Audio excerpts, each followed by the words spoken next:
This is the URT. You are the URT. Welcome to the URT. Big up the URT. Please smash a like, people. Big up.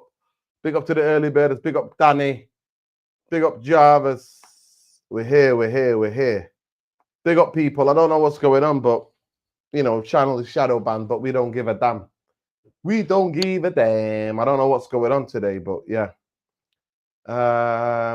Big up to everybody watching, please. Smash a like. Welcome to the channel. We're going to be talking about today. Let's have a look what we're talking about. We're going to be talking about Martinez, 40 million. I'm like, no thanks. There are better goalkeepers out there. We're also saying no thank you to Marco Karasaki, Atlanta goalkeeper. I don't like Italian goalkeepers in this league anyway. And then we're going to finish off with the laughable story, the laughable PR, Wilcox PR Athletic. You know, we've been waiting for it. You already got Omar Barada kind of positive hit piece from Andy Mitten in the United We Stand. And then you also got now Wilcox saying, yo, I need to get out there. People need to tell me how great I am. Oh, my God. Listen. Cunha wanted to come to Manchester United. There was a release clause. All they had to negotiate is how many different payments, how many payments we give to that. So yeah, people, it is what it is. But yeah, let's just wait people to get in. Big up to everybody. Love and light. URT. Who are we? You know, here you get it raw and real, people. We get it raw and real. The reason why we say no thank you to both of those goalkeepers, I don't doubt the Marco from Atlanta. I don't doubt his abilities. He's a young goalkeeper and he's doing great. Samuel, well, I'll explain in a minute. So big up to you. So just come on in, get a cup of tea. Listen, people, you know, I said I programmed it for 6 and it's so sticky in Manchester. The heat is so mucky. It's so humid that I had to have a shower. I had to have a shower again. Like I've had 3 showers today. I had to have 3 showers because he's just walking around you know, I took the dogs out for a walk and walking around, you basically start sweating. And I'm like, yo, it's too hot, man. So I'm just chilling. So I'm just like, you know what? They can wait. They can wait. So yeah, those of you in the UK in the humid conditions, I hope you're taking your fluids in.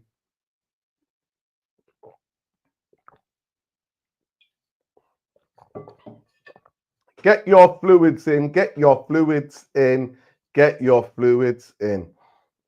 Let me just start this. I'm going to start it. I'm coming back to that in a minute. Omar Barada, Jason would sound like narcissist. Oh, bro, talk to me, alternative facts. Talk to me. You know what? It is what it is, honestly.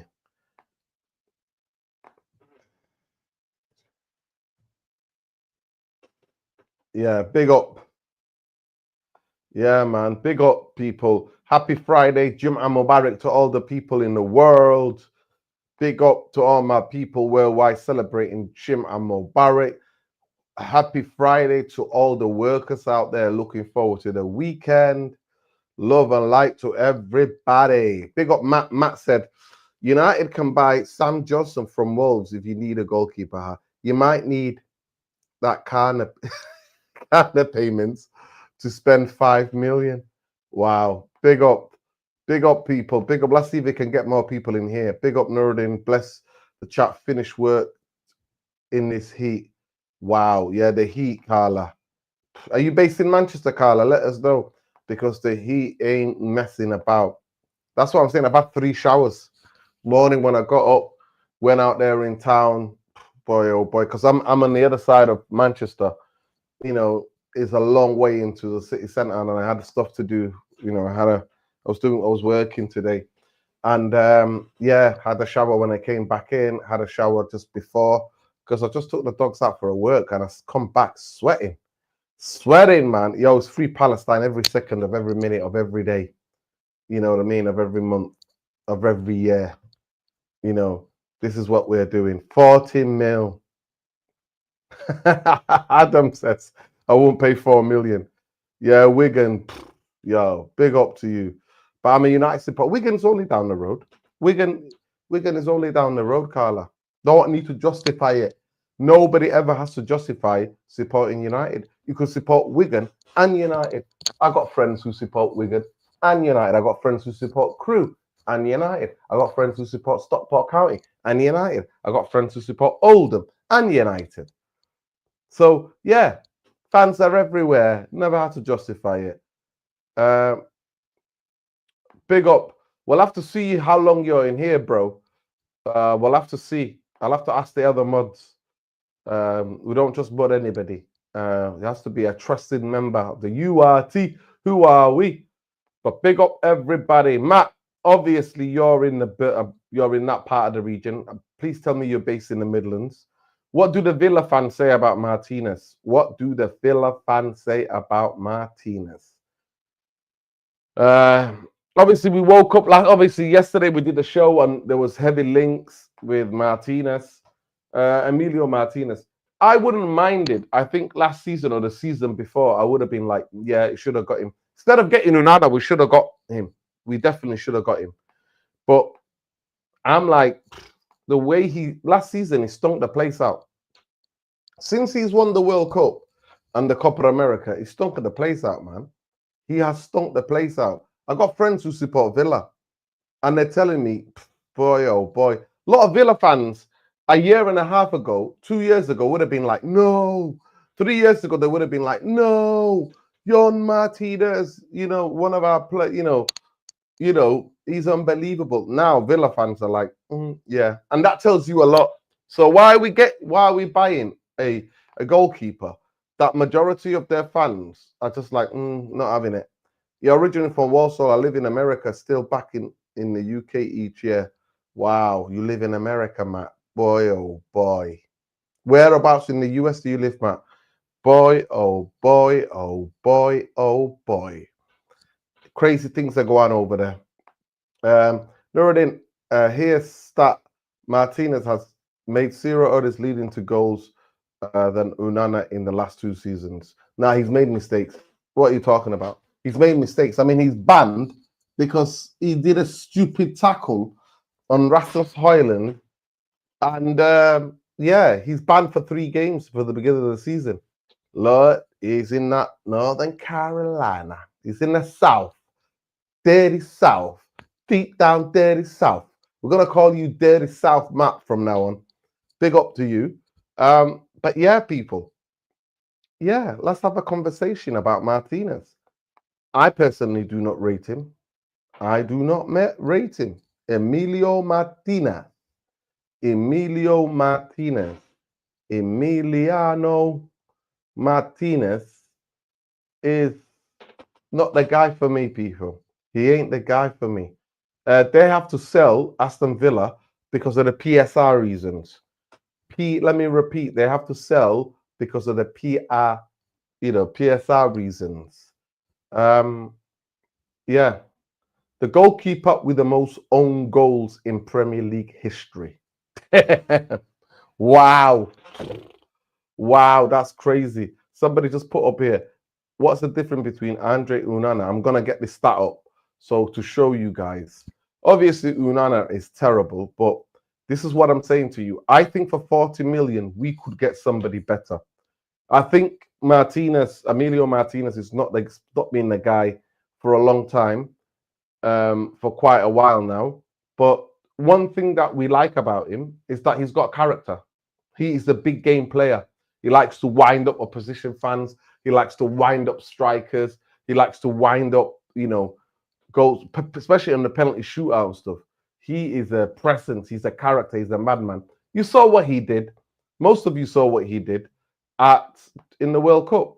You saw what he did when he got his trophy. He did what he did. So let's go into it. This is the stat, people. This is the stat. And listen, stats can tell you only so much. Obviously, you have to look at the stats and also look at the eye test as well, both of them. In terms of character, Emilio Martinez is a bigger character than Andrew Unana. And he's been here. He's been here He's got like quite London accent. If you ever heard him speak, he's of Argentinian descent, but he's been in the country for a long, long time.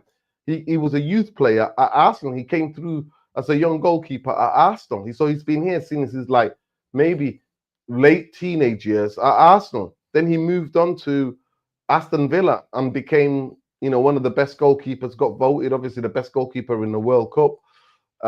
So yeah, and he got voted one of the best goalkeepers in Europe. So he is that type of guy.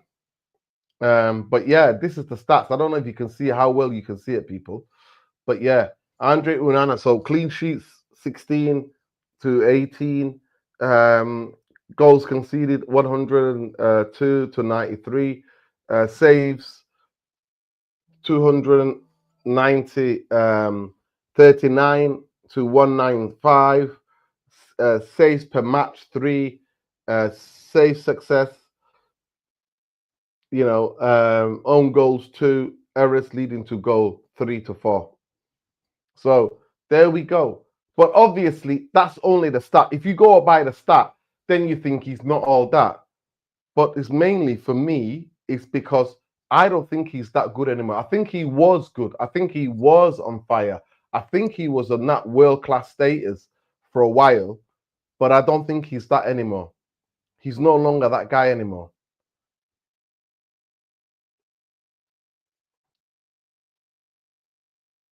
Yeah. I mean, so many people are saying this. United have done some dumb deals in their time, but mostly only seen horrendous after the fact. 40 million for Martinez, only for Aston Villa to turn around and spend that on Chevalier would be done before before the ink even dried. So people are just, people unpopular mantra is a bigger impact than Messi Argentina's World Cup win. Yeah, some people would say that. So the fan base are like quiet spit. Martinez camp has been working overtime to make it known he's eager to join Manchester United. There has been no approach from United. All indications have been Andre Onana staying. So that was 1 hour ago. Justin, amid the reports, interest from Manchester United in Emilio Martinez, reports that Aston Villa have reached out to Lille about Lucas Chevalier. Yeah.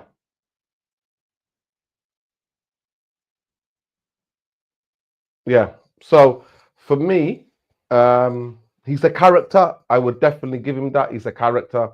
He's a bigger character. But I personally believe there are better goalkeepers than him. There are better goalkeepers than him. I'll take him personally. I thought 40 million is a bit much. 40 million is a bit too much. That's what I'm saying to you. There you go, Matt. James Trafford. So I can't see Amorim getting a single win for the first 10 games. I think James Trafford. I personally, who do I want? I rate Diego Costa. I think Diego Costa is a brilliant goalkeeper, and I've always liked Diego Costa. And apparently Amorim is a fan of Diego Costa. I repeat, Amorim is a fan of Diego Costa.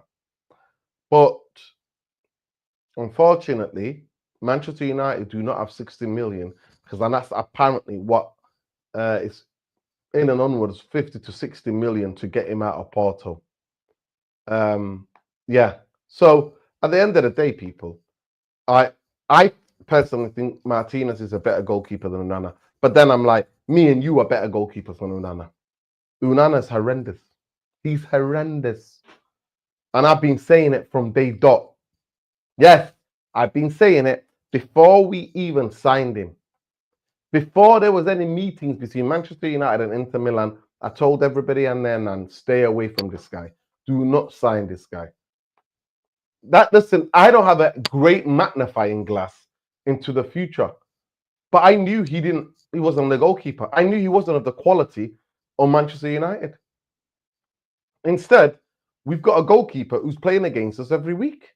He's playing against us every week. Yes, Rodin, love and solidarity to you.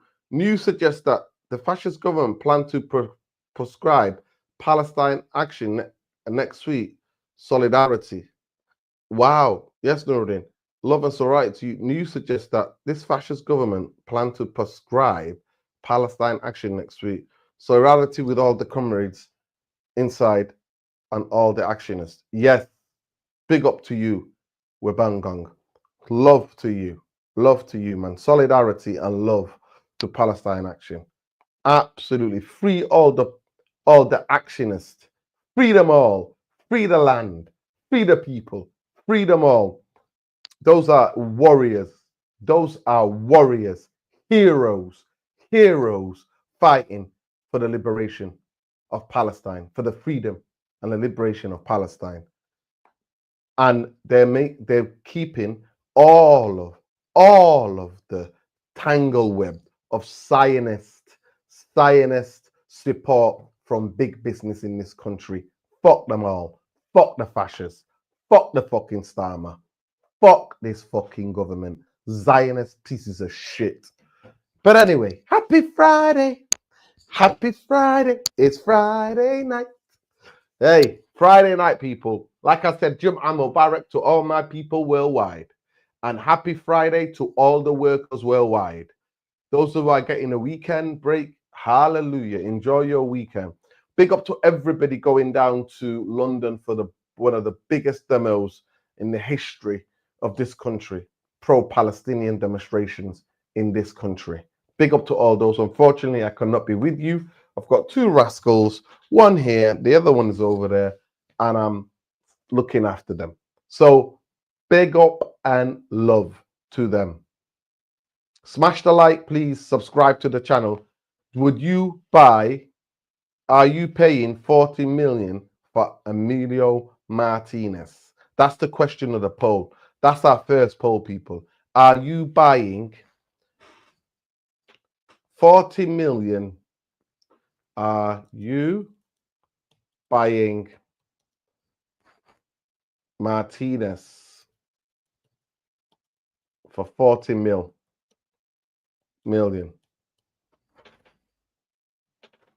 Yay or nay? That's it. Let's get in the polls. We've been enjoying the polls. Let me know if you like the polls. It's quite interactive, isn't it? Get in the poll, people, and like the video. Costs you absolutely nothing. Let's get to 100 likes ASAP. Let's get into 100 likes ASAP, people. Let's do it. Let's do it. So for me, Emilio Martinez, I think is a better goalkeeper than Andre Onana. But if I'm spending 40 million on a goalkeeper, I'm sorry. I'm getting a younger goalkeeper, somebody that can be here over a decade and who's already really good and who's got incredible ceiling. That's what I'm getting. And if not, I'm going to go and get Sané Lamins from Antwerp, and then sign a goalkeeper like ter Stegen. So that's what I would do. I would get a goalkeeper that can be here maybe for a year or 2 years with a lot of experience, and then go and get Sané Lamins from Antwerp. That's what I'm saying, people. What I am not getting is Marco from Atlanta, the Atlanta goalkeeper. He's a very talented goalkeeper, but Italian goalkeepers, the ball is not crossed as much as it is in the UK. You know, we've got Burnley tactics from Arsenal. We need people who can come and fight for that ball. I personally would, if I'm going to spend 40 million, I would spend that 40 million on James Trafford at Burnley. That's what I would do. I thought we had good goalkeepers that we sent on loan. What happened to them? Oh, we've sold them.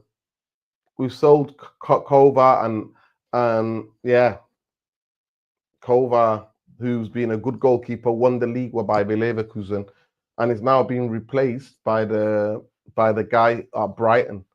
What happened was that Ten Hag went there and looked at Kova and went, "You used to play for United.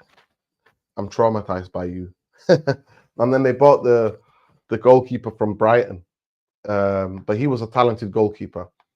Even Lunin, I would get Lunin. Lunin did an amazing job for Real Madrid, standing in for Courtois, who was injured for a season. So yeah, somebody like him as well. But I'm not spending 40 million on Emilio Martinez. That's not happening, people. I personally am not doing that. So get in the vote. Let me just see. Get in the vote and smash a like on the video.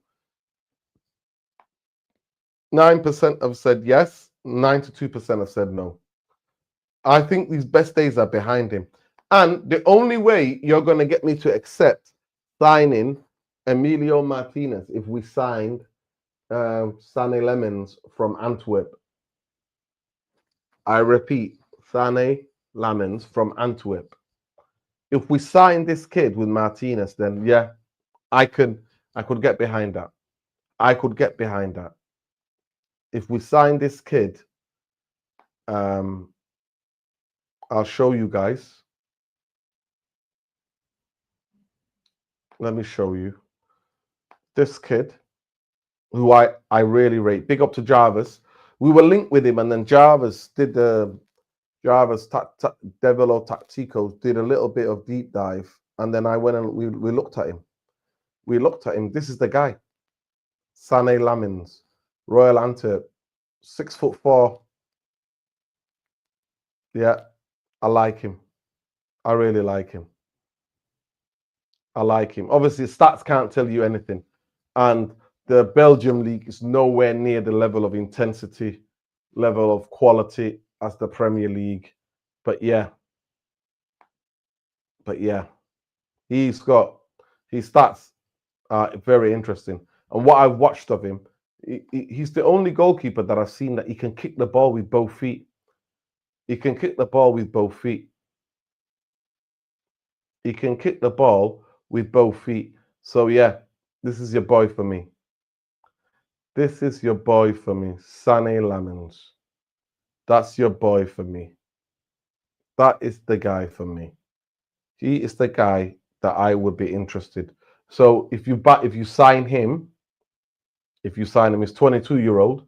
If you sign him, then you sign Emilio Martinez. I could take that because I think this guy, if he ever got his chance, will be good enough to be number one. This guy, Sane Lamins and ter Stegen, I'll take that. I'll take that. But no way are we giving Aston Villa, who need the money for PSR reasons, 40 million. No chance. Absolutely no chance. No chance are we doing that. No chance am I giving. Smash the likes, people. Smash the likes. It costs you nothing. Channel is shadow banned. Smash the likes. The channel is shadow banned. So the least you could do,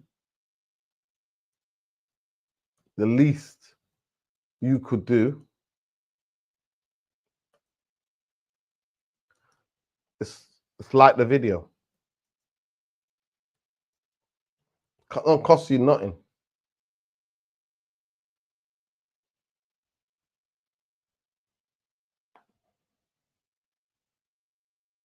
Smash the like button. Smash the like button.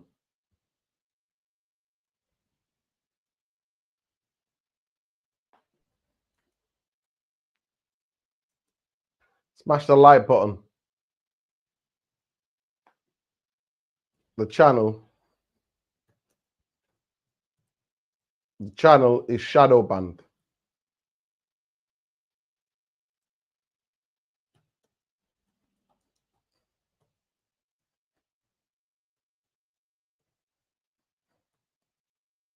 The channel is shadow banned.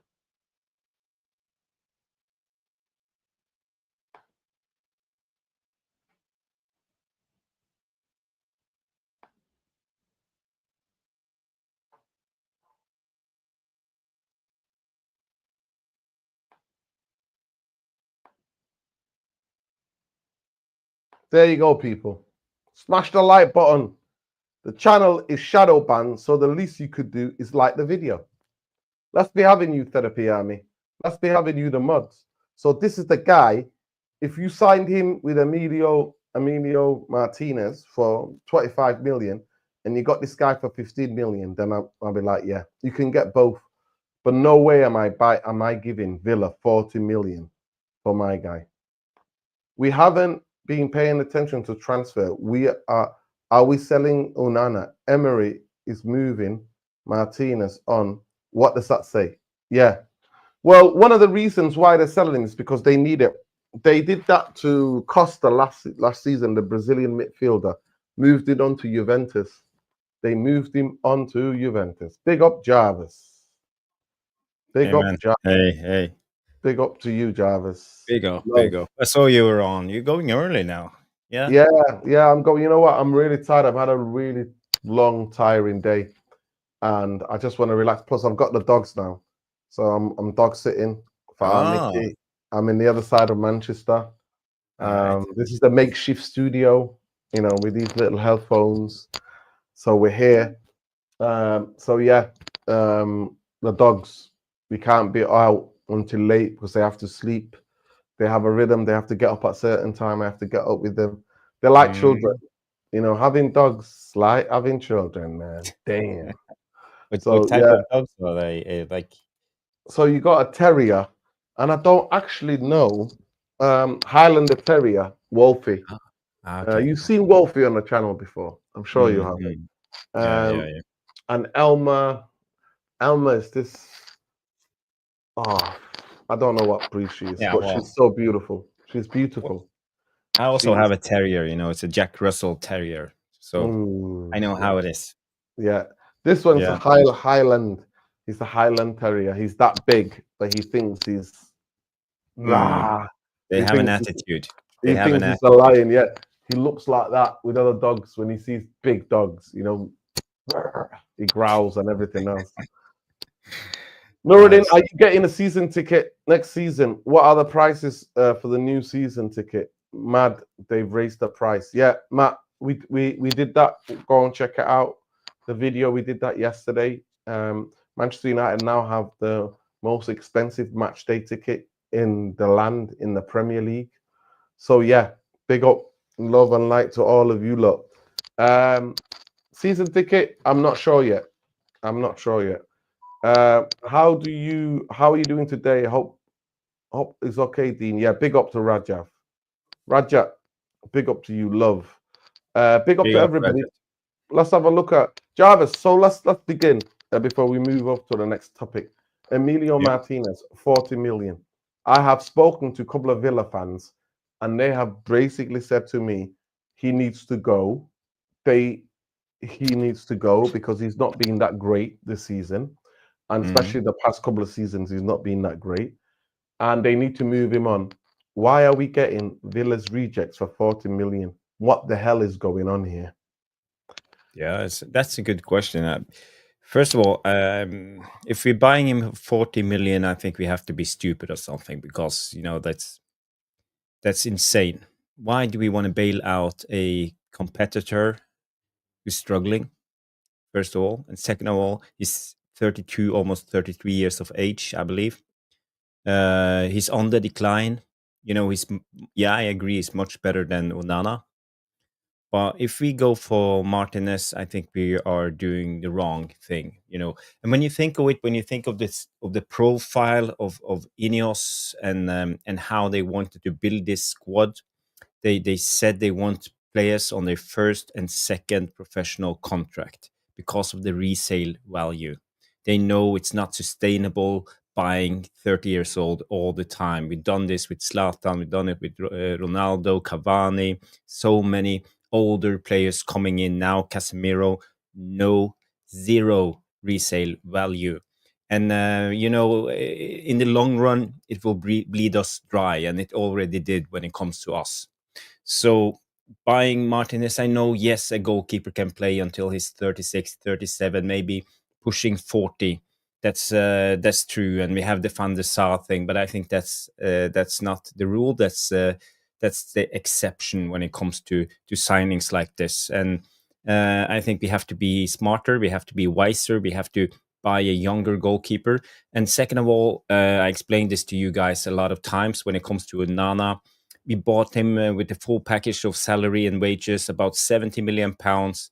He has done 2 years. We can deduct 14 million a year, so that's 28 million. So we have to sell him for 42 million this summer to go even. If we sell him for less, let's say we sell him for 20 million, then it affects 22 million pounds out of our PSR budget. So we will have 22 million pounds less to spend, and that's the reality. So, if this is best in class, we are not signing Martinez and we are not selling Onana. So that's just how I see it, and I don't believe we will sign Martinez. And if we do, I think we are doing a big mistake. Yeah. Big up to, let me just share this. Um, big up to, big up to United Truthful. Big up to United Truthful. He put this together, this collage. This is the goalkeepers. I absolutely rate Diego Costa.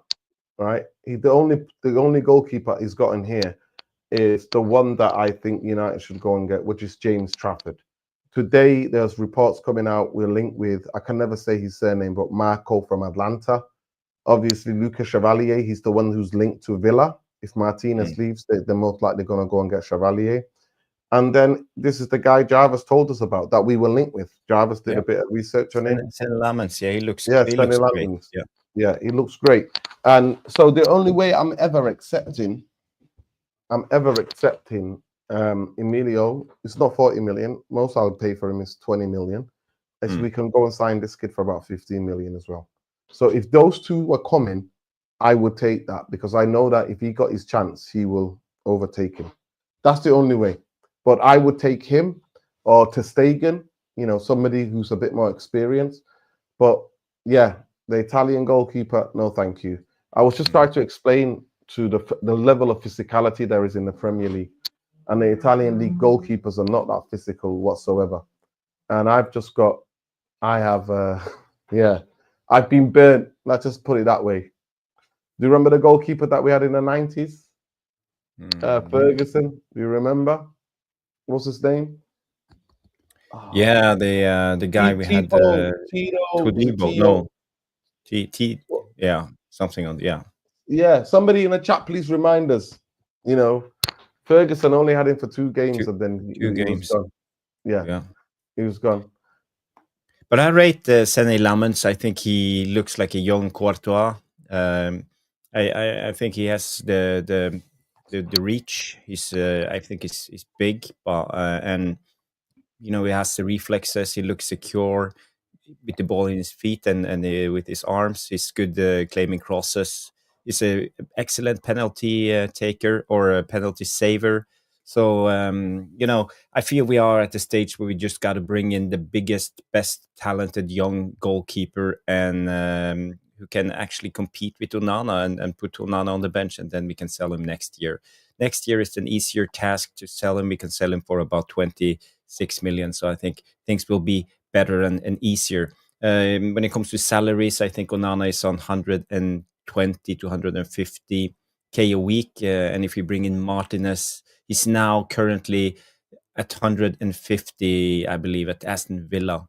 So, if you change employer, you won't go down in salary. So we will probably talking about 200k a week if you bring him in. So I think that's not wise, money-wise either. We can't have 2 goalkeepers, one on 150 and one on 200. It will eat too much on the wage budget, especially in the situation we are in right now. I would rather spend that 40 million pounds and just releasing Luke Shaw from his contract, to be honest, because I think that will be much better. To be honest, but that's just my opinion. I know why, and I understand why people rate Emi Martinez. I think he's an okay goalkeeper and he has experience, and maybe we need that experience because we have young centre backs. We have Fredrickson, we have in heaven, we have Lenny Yoro, all teenagers. So we need someone who is secure, someone who can breed confidence into the guys. So, but even then, I see the next season as a build season. So I don't care if we come in 10th or 8th or 12th. It's not the end of the world. I don't expect us to compete for the league anyway next season. So I don't Yeah. know. What's your thoughts, Nordin? Yeah, I just want to quickly just answer Yeah. Windy Grant. Bayendia, he played in the last game of the season and he made that horrendous mistake where Villa got robbed. I don't think he's ready. His concentration levels are not all that. And for a goalkeeper, that's what it was all about. Big up to Matt and all the chat who got Massimo Taibi was the goalkeeper. His stats were good, but really he's a dud. And then somebody saying bring back Peter Schmeichel, he'd be an upgrade on Onana. And I think Simba hits it nail right on the head. So Simba, this is the difference. Why don't we sign him, get him to a club where he can develop, and then bring him when he's ready? Why you said Sonny Lamins is a type of player Brighton sign and end up selling for 70 to 80 million. Facts. Absolute facts. Yeah, Bayendia is still here. Bayendia is still here. Yeah. I read somewhere Barca want to let go to Stegen. Yeah, because they already signed the goalkeeper. They signed the Spaniel goalkeeper already. That was a big up to Ben. Make sure you follow me on X Elmo39. That was the goalkeeper that he wanted, and Barcelona have signed him. Spaniel goalkeeper. Barcelona signed him for I think 15 or 20 million or something like 25 million. They signed him. Can somebody let me know the goalkeeper Barcelona have signed? So ter Stegen is no longer the money, but he's got a lot of experience.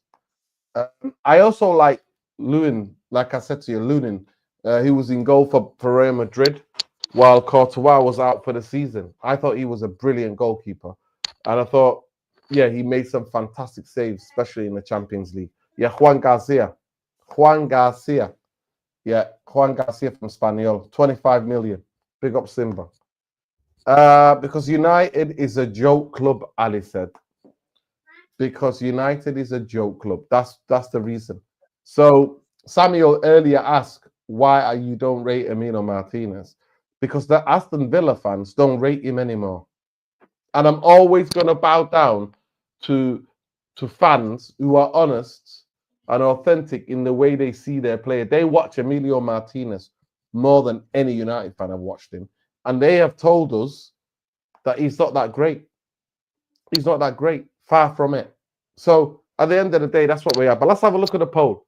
Let's have a look at the poll. People, please keep smashing the like. Let's get to 100 likes ASAP. Let me just see quickly where we are up to the poll. Are you buying Martinez for 40 million? 24% said yay. 76% of you are saying no chance. And I think Jarvis eloquently explained we are buying him and he's got no sell-on value, zero sell-on value. So, yeah, I genuinely do not think why not build with somebody. Diego Costa is the goalkeeper that I wanted. Ask Jarvis, I've been banging on about Diego Costa for a long, long time. I was doing videos before two seasons ago before we signed Onana, and I was comparing him, Onana, Diego Costa, and the Arsenal goalkeeper. I always forget his name. Yeah. Raya. Yeah. There's a video on this channel, if you can find it, people, where I'm comparing the stats of Raya, Diego Costa, and Onana. And Onana's nowhere near. Don't forget, Arsenal got rid of Martinez. If he was good, he would have been still at Arsenal. To be fair, he wanted to play football. I remember watching an interview with him, and he's like, he wanted to play football. So, yeah. Yeah, but let's flip it to the other side then, Nordin. How will it work if we do sign Martinez? How will it affect the team? Do you think it will be a positive arrival at Old Trafford? Yeah, I think he could be. I think he's a character. I definitely think he's a character. I think Matt's right here. I think that the World Cup has brought recognition to Martinez. I think I genuinely do think he's been a little bit kind of like, I think he's still living off the World Cup, the save that he made in the dying seconds. I think he's a character, though. I definitely think he winds people up. He winds, especially on penalty shootout. He plays a lot of psychological games. We remember the psychological games he played at Old Trafford with Ronaldo and Bruno then missed. You know what I mean? I think that was the last safe penalty, Bruno. And that was Martinez at Old Trafford. So at the end of the day, we've seen his antics in the World Cup final penalty shootout. Other penalty shootouts we've seen for Argentina as well. So yeah, he's definitely a character. We showed the stats before. I don't know if you were watching, but we showed the stats before. Actually, really interesting stats before, Jarvis. We showed an interesting stats before. So let me just go back to it. See the difference. There was actually stats-wise, there's no big difference between him. Before you do that, Northern, I think your mic on your headset is behind you, so you sound a little bit far away. Sorry. Yeah, it was getting knocked. Yeah. Basically, let me just show you. Let me remove this and then show you the other one. Present, share screen. Present, share screen. Let me show you this stat. So we looked at this stat before. Big up to Ellie United. And what's the difference between Andre Onana and Emilio Martinez? And this is the stat from 2003-4, 2020, 26. So this is what he's showing. And it's not that big difference. Actually, stat-wise, Onana looks better. Onana looks better, but what does that say? And for me, I don't just go by stat, and that's why stat can be deceiving. Stat can be deceiving, but errors leading to goal 4, errors leading to goal 3. And also on the same thread, they have nobody has scored more own goals. The goalkeeper with the most own goals in Premier League history. So that's what they're saying. But in terms of character, Jarvis, 100%, he's a good. He's a character. So on that alone, I don't think he'll be faced by the size of the club, because we're in a crap anyway. We're in a really bad place anyway. So it's not like we're challenging for a league title anytime soon. So I expect him to do the minimum, but he's also got mistakes in him. Usually in football, if a goalkeeper makes a mistake, it leads to goal.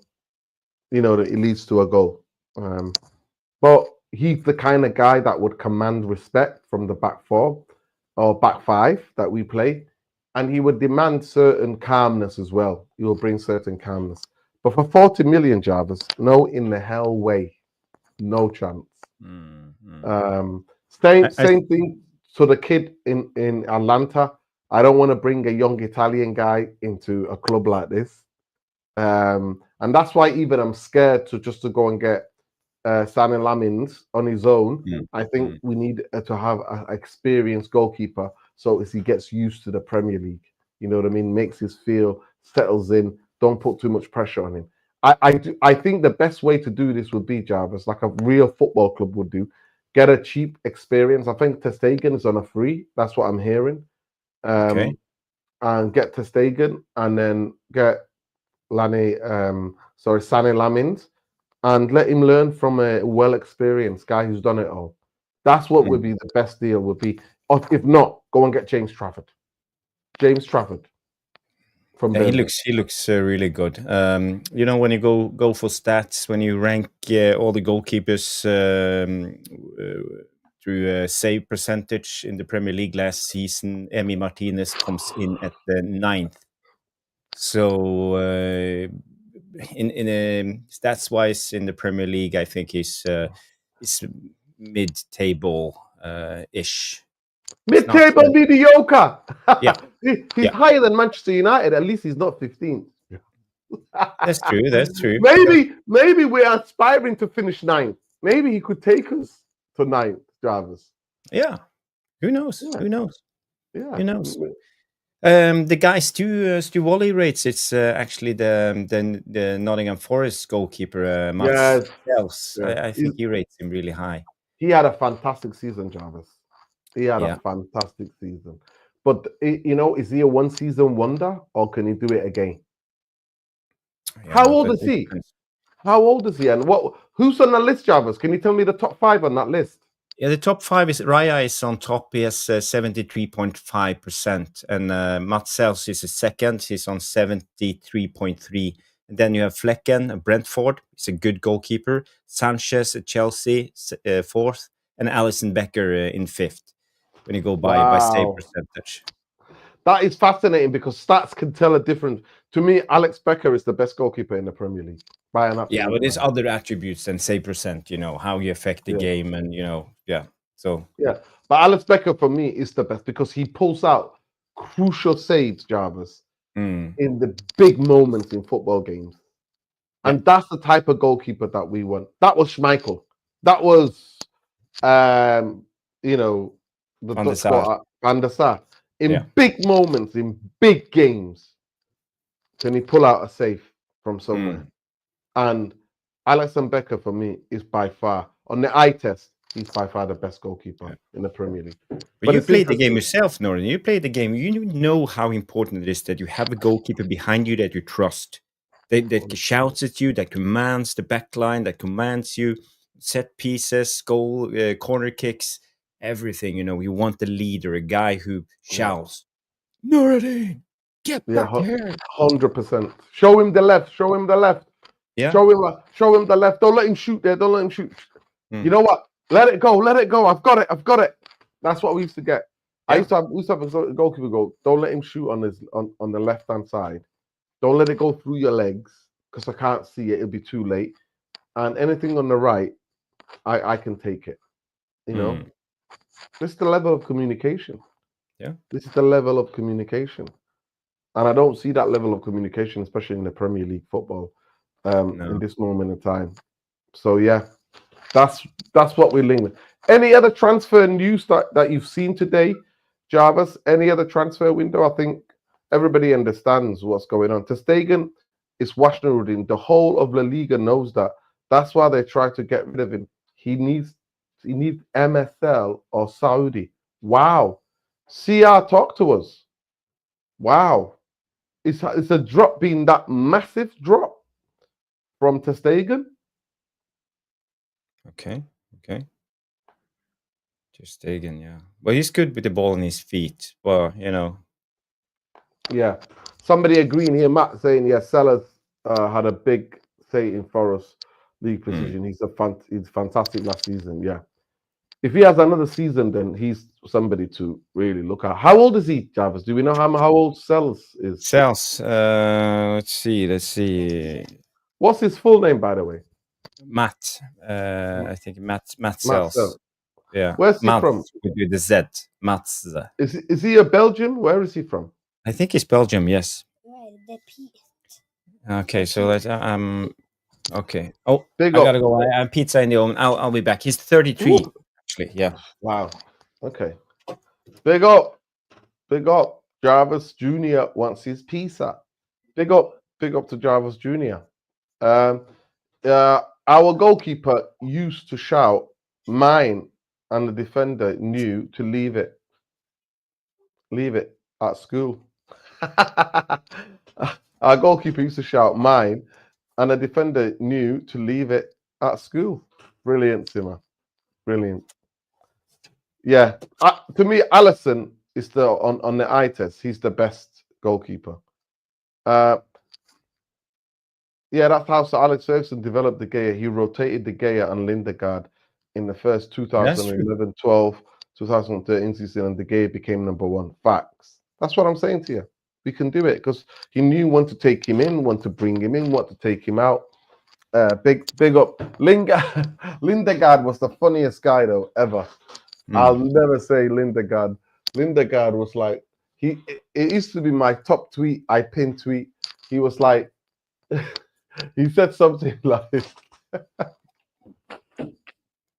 he said, replacing David Moyes was replacing Alex Ferguson with David Moyes is like a Nokia to an iPhone. Oh my god! I'm like, I think I was shouting from the rooftops. I knew every United fan deep down knew. I think that was universal. Everybody knew David Moyes wasn't the guy. I was shocked. I was like, we Jarvis, every four corners of this planet, all United fans are like, David Moyes. Are we taking the piss? Yeah, but Lindegaard, I actually rate him. I think he did quite well. He did a really good job. Yeah, Yeah, really he did. aggressive goalkeeper, made some fantastic saves, good shot stopper. But David De Gea was the future. Yeah, that's true. But he was Danish. He was young. He came from the Norwegian Premier League, Wow. from a team called Ålesund. Okay. Yeah, it's on the west coast. Yeah.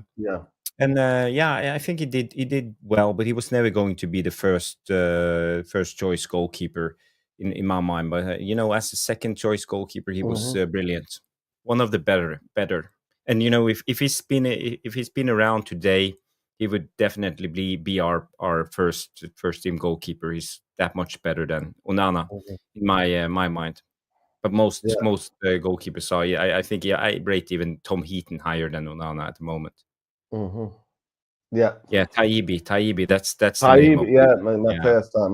Maliamo Taibbi, yeah. Taibbi was But the guy. the Taibbi thing, that's an interesting thing, but because if it's been today, we would probably stick around with Taibbi for two seasons before we booted him Of out. course. Well, at the current time, Fergie, ruthless. He saw it right away. Yeah. So, yeah. So at the end of the day, for me, it's just it's he. That's what the football club, what we used to be, Jarvis, and what we are now is totally two different football clubs. So that's why I sing, "We're Man United, but only in name. We're Man United, we're Man United, we're Man United, but only in name, only in name." That's it. That's all it is, Jarvis. We're Man United, but only in. This is Manchester United, Jarvis. This is Manchester United. But you're talking about Manchester United here. Jarvis, you're talking about Manchester United.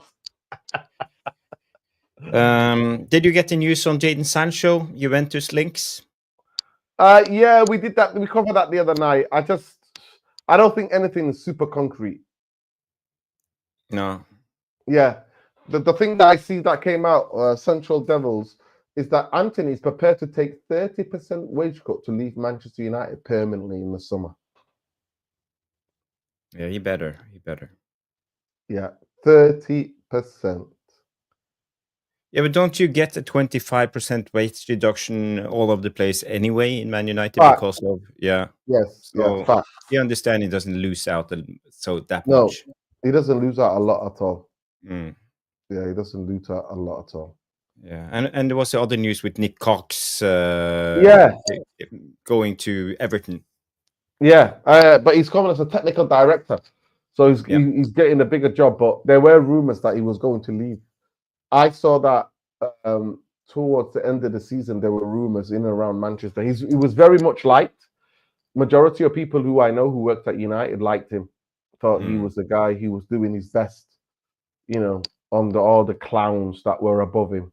He did his best, especially with the bringing through some of the young players, Nick Cox. But now he's a technical director now. He's got really good job. Everton have got new owners. They're moving into a new stadium. Yeah, they're having their new setup, and he's going there.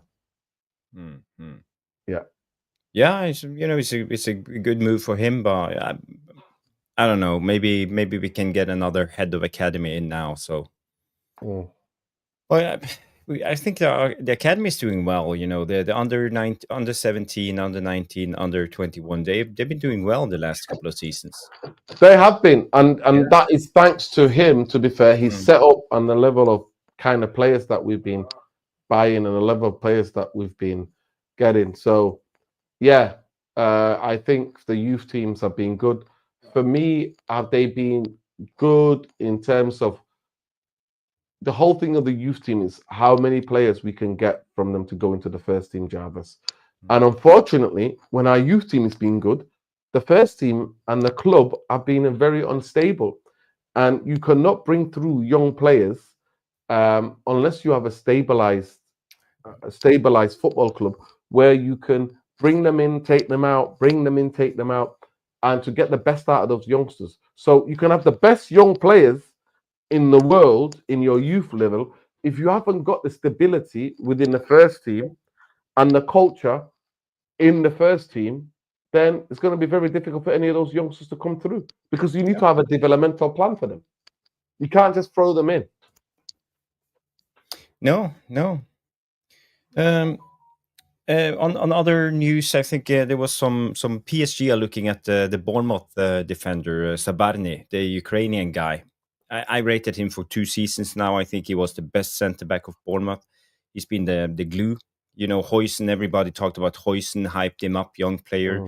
You also had the Senesi, the Argentinian Yeah, guy.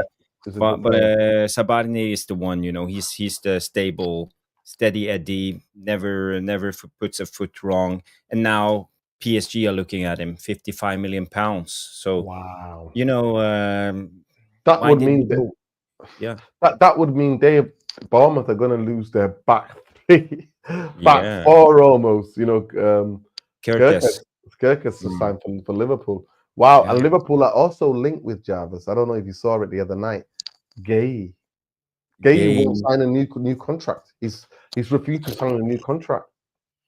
Liverpool are building a legacy now. You know, if City falls off because of the 115 charges, Liverpool will dominate the next And 5 years. I think Liverpool. I think that's why Liverpool are signing the players they're signing. Yeah. I genuinely think that. I really think Liverpool are signing the players they're signing is because they want to be dominant and they want to dominate the next decade. They want to at least get 8 or 7 or 8 Premier League titles within the next decade. And I Could think be. Yeah. they have that level of stability where they can do it. It could be the new golden era for Liverpool now. And, you know, if they bring in, as we heard rumors about the Alexander Isaac, I Guehi, mean, now they they, have they Kirkes, Frimpong, they have Wirtz, Florian Wirtz. They're looking awfully strong.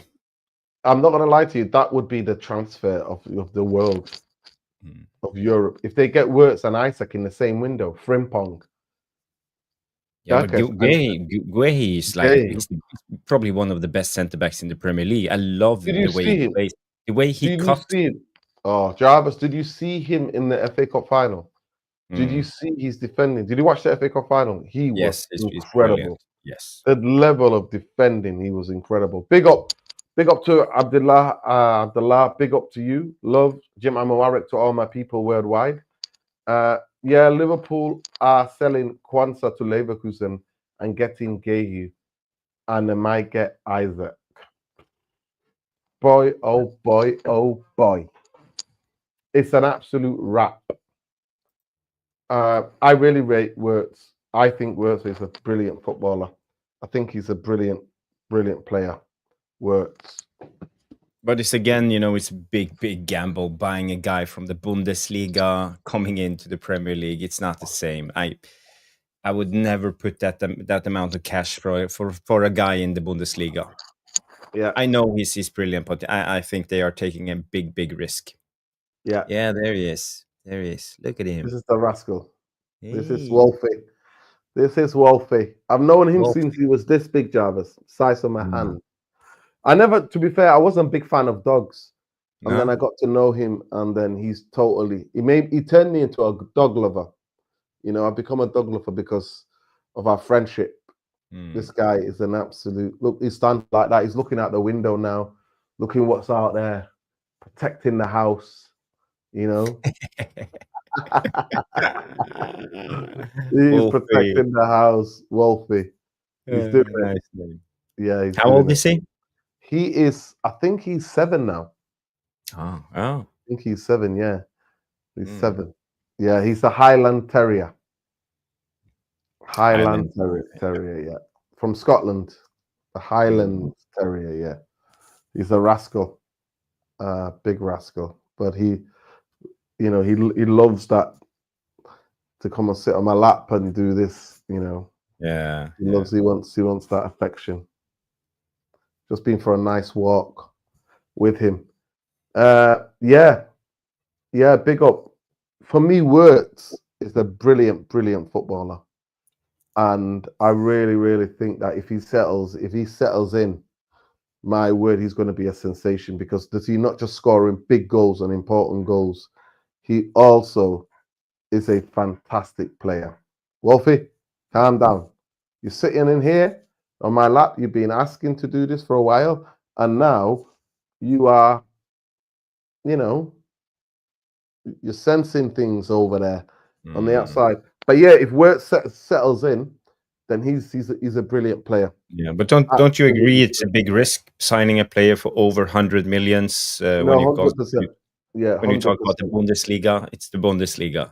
Yeah, yeah, It's 100% Jarvis. But he is somebody that is, Bayern Munich. Bayern Munich, Jarvis. mm, Bayern Munich really tried everything to sign him. Bayern, and Bayern. yeah, Bayern, yeah. say whatever you want about Bayern, but Bayern went all out to try to sign him. And he was like, yeah, it's a risk. Oh, every transfer is a risk, Jarvis. But Of he course, is of course. somebody who's got a level of technique and quality, Mm, mm. you know? And like I said, specifically, say hello to Jarvis. Say hello to the audience, Hey Jarvis. Wolfie, hey Wolfie, Wolfie, Wolfie, Wolfie, say hello. Wolfie, Wolfie, look here. Wolfie. If you say his name Wolfie, again, Wolfie, Wolfie, Wolfie, Wolfie.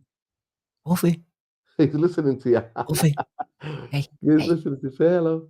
hey, what? Look, Hey. look here. Wolfie. He He's thinks it's obsessed with. outside the window. Yeah, he's obsessed with outside. Uh, Come on, Wolfie, get down now. Get down. Hey, get down, get down, get down, get down. You Well, I stop want to say jiggling. when it comes to Guehi, I think he's one of the best centre backs in the Premier League, and I think he would have suited the Amorim system perfectly because of he has recovery pace. He's calm on the ball. He's very good technically. He loves to take it on the outside of his foot, drag it, and when we pass the ball from one side to the other, we have to rely on one of the centre backs to be able to chop the ball and go Mhm. against the momentum of the striker pressing, so we can open up a gap and then play forward into the central zones. We never do that because we don't have the ability. Maguire don't have it. Even the Lick doesn't have it. The only one who has that ability is Martinez, and I think we needed one more centre back who can do that. Chop the ball, go inside against the momentum of the press, and open up a gap to play into the central zones. But and Guehi is perfectly, it's doing that Hundred perfectly percent. all the time. I have always thought he'd be a perfect replacement, even though he's a right-footed centre back. The way he opens his body up, the way he Mm, angles with his left foot, it's brilliant. It's absolutely brilliant, and his one-to-one defending is good. I mean, to see the rise of him in the past couple of years, Jarvis. I remember mm, watching him when Crystal Palace. People were like, "Yeah, he's good," and then every 6 months you saw the levels of improvement, yeah. improvement, improvement, improvement. And now he's the England international. But you see that what you see, the type of player that he's become. Newcastle, obviously, they were this close, Newcastle, to signing him. Mm, And last minute, Crystal Palace were like 70 something million or no way. And they were like, they give you like 60 something, and Adams and like, no, 70 million. But apparently he's refused to sign a new contract. So he wants to get out of here. He wants to play in the Champions League. And I've said it, people. This transfer window is going to be fascinating because majority of players want to play in the Champions League because they believe that international coaches are watching them how they compete, not only in the domestic leagues but how they're competing in the Champions League.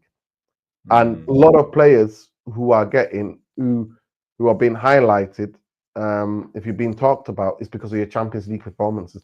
That's why a lot of players want to go to clubs who are playing in the Champions League because it would further their cause for the summer World Cup. Yeah, but don't you feel now at this summer window, at least so far, it's the top teams that's strengthening. Arsenal getting Sesko, maybe Gyökeres, Subamendi, Liverpool with all their signings, Manchester City with all their signings. all of the top clubs and the mid table teams like Brighton, Burnley, all of Yeah, these are weakening now. So fact. I feel now that the train is leaving the station now for the Yeah, top 4, top 6 race in the next couple of years, because they are strengthening that much in the top right now. And I yeah. feel it's we are struggling, and yeah, okay, we are getting maybe Mbumo and But that's Cunha, two but players. That's two there's two players. players. Yeah, We need a centre half. We need a goalkeeper. We need a wing back. We need a centre midfield player. Um, yeah. Jarvis, I wanted to, and big up to Don. Big up Don. Not seen you for a while. He done. says, United, would you take Vincent Company as the Manchester United manager if Amarin job flops? His football and tactics are better. He plays in a clear, direct way. I saw it. I don't need to see what he's doing at Bayern Munich. I saw his coaching at Burnley, and if he had better players, Burnley would have stayed up. Mm, Burnley would have stayed up. He played the football the right way, 100%. mm, He's going to be a fantastic coach, and I think he's still young, he's still learning, and he's already at a big football club like Bayern Munich to win the league, to grab the league back away from Bayer Leverkusen, who was so dominant that season before, says a lot. Says a lot. In the Champions League, who did they get knocked out by? Somebody please remind me. Let me get the super chat. Big up Free Palestine the all day, every Arsenal. day. 11th in the league. Was it Arsenal who knocked them out? Yeah, maybe. Maybe it was Or was Arsenal. it Yeah, Villa? Villa was not Villa. A British somebody club. knocked them out. Yeah. Somebody knocked them out. City have signed 9 players since January. Well, that's the levels, isn't it? Yeah. That's the levels. There's levels to this shit. Obviously, they're competing in the Club World Cup as well, and they've got their job that they got in early. Do you know that, Jarvis? I saw a stat the other day that Man City have sold 500,000 worth of players. Wow. 500 million, you mean? 500,000,000. Yeah. Wow. 500 something million worth of Mm, players they've sold. So Man City, not just buying players, they're also the mm, best. They have the best recruitment operation anywhere, yeah. anywhere. And I'm so excited to see how these guys will do. There's so many plots and twists. Honestly, Jarvis, I've not looked forward to a season as much as I'm looking forward to this coming Premier League season. I'm Mm, really looking forward to it because I know that all the players are going all out to be basically for the World Cup as well. So they're mm, all going to be, the season building up to a World Cup is always incredible quality because every player is focused on securing his place for his national team. mm, mm. Yeah. And Big even up Norway to is going, hopefully. Yes, big up to Norway. Oh my God, Jarvis, we can do watch along on your channel. Happy Mm, to jump on for the World Cup watch along on your channel. Ola Nuruddin dropping go my daily dose of reality check. Big up everyone. There you go. big up, big up. Imperfectly perfect. This is it. The real. You get your daily dose of reality check, FC mate. Reality check. This is it. Jarvis, I wanted to go. I don't know if you saw the article. It's absolutely embarrassing. It was absolutely crazy. Yeah, man. Free Palestine. Solidarity with all the people in the world resisting genocide, resisting colonization, imperialism, and industrial military complex. Fuck the US government. Fuck the Zionist entity. Mm, Free Palestine. Free Lebanon. Free Syria. Free the Congo. Free Sudan. Free Tigray. Free Ogaden. Free the people. Free them all. Big up, love. But they Jarvis, it made me laugh. I swear to God, I laughed my ass off because I've been waiting for this. Obviously, Manchester United, because of the way that is really fascinating, because they think we're stupid, Jarvis. They really think. So let me set the scene. So Manchester United board, obviously, horrendous decisions they made last season took Manchester United to 15th, sacked over 600 people at Manchester United. Wilcox and Barada have brought in a coach who who's easy. Jarvis, big up, by the way. I was at work today and I couldn't reply, but I saw your video. Brilliant, brilliant video. Big up to the brother who was breaking it down tactically about yes. Amarim, how he doesn't get out. But what he was doing at Sporting Lisbon, he was getting an impotence to drop Then they drop the wing backs, connect, the triangle with a wing back, a number 8 and a number 10 and a wing back. Those three were having that type of passing to get out. Yes. In the Yes. Premier League, the traps are set. It's very difficult to get out. But so after that, the PR machine, Jarvis, before the new season begins, we saw Omar Barada come and sit down with Andy Mitten, get the most softball questions you'll ever see in your life. And that's modern journalism, man. Modern journalism is not like proper journalism, right? It's the access journalism. So you're basically writing what the person wants you to write. To get access, Andy Mitten has given Omar Barada the biggest softball interview you'll ever see in your life. It's embarrassing. I feel embarrassed for Andy Mitten because he was somebody genuinely that I respect and rated, because he was one of the people, Jarvis, United fans, who went to the government and to the FA saying, please stop this Glazer takeover over 20 years ago. So he was one of the guys who knew what was going to happen. Everybody knew what the Glazers were doing. Everybody knew. But anyway, so that we got hit with that. The quotes came out. We did a show about that Omar Barada. Laughable, absolutely laughable quotes. He basically said, we glad what we went through last season. The fact that it's good that we finished 15th, because Amarin knows now, we know things are going to get better. We went through this experience and we're better off for it. What is bullshit, Jarvis? I mean, how could you, as a United fan and a journalist, let somebody get away with that type of talk? It's embarrassing. But anyway, Jarvis, so I've been waiting for Jason Wilcox to get his moment. Do you remember the Murta Madness, the Murta PR pieces by the Athletic? The Athletic basically to get access, they have to do these PR pieces. Yeah. And the latest PR piece, Jarvis, is Jason Wilcox. And I'm telling you about Jason Wilcox. Wilcox, how much of a great person he is, how much of a guy he is. Jason Wilcox. And let me show you the headlines from this article. Let me share this with, let me just remove this. Stop sharing this. Let me share this, Jarvis. Yep. This is laughable. Absolutely laughable. So not saying anything different. So here it is. You can see it, people. There he is.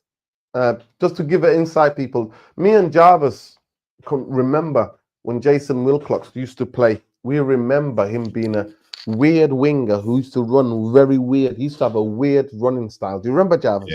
Yeah. Blackburn weird, and this. Yeah, like that. Yeah. Always hunched over. Hunchback. Style. Yeah, hunchback. And he would, to be fair, he used to get good balls in. To be fair, technically, you could get, delivery. It was really, decent. really Yeah, good. it was decent. Decent quality Premier League mid-90s type of player. So this is the piece. This is the PR piece, Jarvis. This is the PR I always talk about. Now, they did one on Murta. They've done one on different people at Manchester United throughout the different years. But we've been waiting for this. And this is the two guys who get the access. Laurie Whitwell and Matt Crishley. Matt Crishley, Laurie Whitwell. Let's go through it, Jarvis. Jason Wilcox, rapid rise at Manchester United. Remember that, Jarvis? Rapid rise. You see that there? Like a wonder kid. Woo! Rise. Yeah? Key role in Euro and Heaven deals. Close bond with Amarin despite early doubts. How he talks to Radcliffe. Tough but decisive approach to negotiation. And at Manchester City's tracksuit hung in his wardrobe. And a Manchester City tracksuit that hung in his wardrobe. So, Jarvis, from the bits that I got from the article that people were sending me, key role is that he basically, I think there was another team that was doing a deal with Heaven. He met him, he spoke to him, Heaven came to United. He was a key role in the Euro, close bond with Amarin despite early doubts. No, he flew with Omar Barada to Portugal to literally to hammer him. Mm. He talked with Radcliffe. Now, actually, out of everybody, Radcliffe comes out and says, "We don't even have we don't have any kind of like data department. It's Wilcox. I mean, Wilcox's eyes. This the interview with David Beckham. Wilcox, Yeah. his expertise. He's amazing. He's brilliant. So Radcliffe socks him off. Yeah. So that's what they mean by tough but decisive approach to negotiation. I mean, give it a fucking rest, Jarvis. Let's start here. Let's start Mm. here. They said he was gonna get a striker. Delap. Delap said, in a bit, yo. Mm. Delap. And you know what? The only player that he has signed, Jarvis, in the role is Cunha. Please, Jarvis, have you watched the interview with Cunha? Cunha, since he was a kid, he used to go to his grandparents' house to watch Manchester United and the Premier Mm. League. Mm. Cunha has been in love with Manchester United since he was at the age of 13, 12 And or Cunha 13. was a release clause. No Exactly. negotiations. The only thing they had to negotiate, Jarvis, was in terms of how you stagger the payments. Mm. 20 million this year, 15 that year. The Right? rates, yeah, the rates. The boy that they said Delap was his boy, that Delap really liked him. What happened with that? Delap said, Deuce, I'm out of here, mate. Champions League football. I think I can score more goals at Chelsea than this struggle a lot, Manchester United. Right? I'm not coming. Umbermo, we're still waiting. So they've signed one player, but they're telling you about the deals that he did in January and what he did in the past because they got nowhere to go. So they're telling you about Euro and they're telling you about Heaven, right? Heaven, touch wood, he's been decent, but Heaven genuinely needs a loan, Jarvis. If this was a proper football club, Heaven will get a loan in the championship so that he can grow out, get out of the bubble where he can be allowed to make mistakes and then come back and be polished up back at Old Trafford. But we threw him in and he's looked good, but it's because we're shit. So anything who does anything decent, Jarvis, looks good. Can you explain that theory to me? When you're crap and you've got anybody who's of decent quality will look good because you're so crap. But if you're already at the top or you're challenging for big trophies, then you will see where the quality, where he will lie. But I just think I'm exposing the media, Jarvis. I've exposed Andy Mitten. I've exposed um, the Athletic.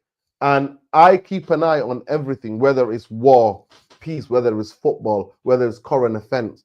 I keep an eye on And mainstream the latest with Onana, Laurie Whitwell hyping him up. He had a big deal in the Umbremo deal, blah blah blah. Amrim loves him. You know, the PR is real. You know, and you know, I'm all for giving credit where credit's due. And when it comes to Wilcox, you know, yeah, okay, maybe he's still good, but maybe it's not. We don't know yet because it's too soon to say.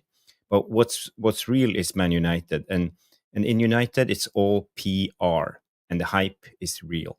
This is what we get with every player, every staff, everyone. When the club talks about it's all PR, it's bullshit, and the hype is real, and that's why I think we are getting unreal expectations to a lot of these guys long before they come in, and even the hype we see around Mbumo and Cunha worries me a little bit. You know, they're not world beaters. They haven't played for Real Madrid or Barcelona yet. So, you know, let's wait and see what will happen. But I feel that I feel that Wilcox can be a decent guy, and you know he has his head in the right place, and he knows football at least. He played the game. He's won the Premier League with another team than Man United, so he knows what it takes. But when it comes to the hype already, the athletic guys, Laurie Whitwell, all of them getting their PR access into Man United.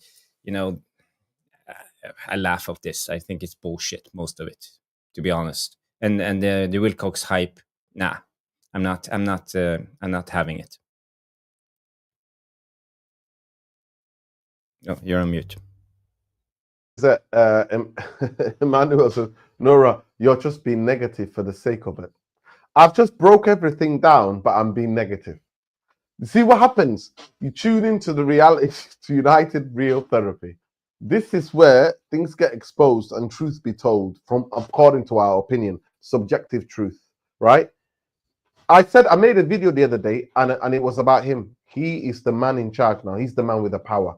And I have been on record to say Omar Barada, Jason Wilcox could be the best two guys for Manchester United's rebuild back to the top. But with owners like Jim the Rat Glazer and the Glazers, could they ever thrive? That's the question. And the answer is no, because nobody can thrive under this type of model of ownership. Am I wrong or right, Jarvis? What's the record saying in the past 13 years? Well, you most likely are right, Nordin. It's hard to say. As he mentioned, it's a little bit too soon to say, but it feels like everything United tries, we fail, and that's been the tune for the last 13 years. So I will be surprised if they succeed. I will be really surprised. But I'm willing to give them a little bit more time before I judge them too harshly, But I will keep an open mind and a close eye on the situation. And No, I don't 100%. buy into this Man United PR bullshit. That's one thing, and that's all the thing we're talking about. So even if those two were the best, I genuinely don't think it's about the ownership model at the football club that determines and dictates where you go as a football club. Look at the owner of Nottingham Forest. Look at the owners at Man City. They're willing to break rules. Everton, willing to break rules. They were willing. They're willing to see their team win. The Leicester guy, he was willing to do anything for them to win. When it comes to Everton, they miscalculated a little bit when it came to the operation of building a new stadium, and they overspent a little bit of money they thought they could deduct. So in a way, Jarvis, I feel that Everton didn't do it on purpose. So I'm willing to give Everton a little bit of slack, but Everton was the team Jarvis, that was penalized the hardest. Yeah, so but you far. know that, Jarvis, 100%. But you know that Everton have been mismanaged for a long, long time. They've had directors of football, the board resigned. They've had two different they're on the third, I think, owners now, if I'm not mistaken. So they've been a club that's in a mess that survived 2 relegation or 3 relegation battles, right? Now they're moving into a new stadium. Now Cox is going there, getting a technical director. He even survived Frank Lampard. Exactly. So this is what I'm saying to you. So yes, but they were mismanaged, and not even that, Jarvis. If you looked at throughout, they spend a lot of money in the last 5-6 years. People forget that. Up to over 500 million they spent. So how much did they spend on Pickford? It was like 60 million pounds at the time. This is Jarvis. This is yeah. Wilcox scouting Dogu was a suspect. I agree. Owners stopping the directors from doing their job properly. Facts. Managers are just lamb to the slaughter for this ownership. That's why being Amorim out is a waste of energy. Just rinse and repeat. 100%. And that's what we're talking about.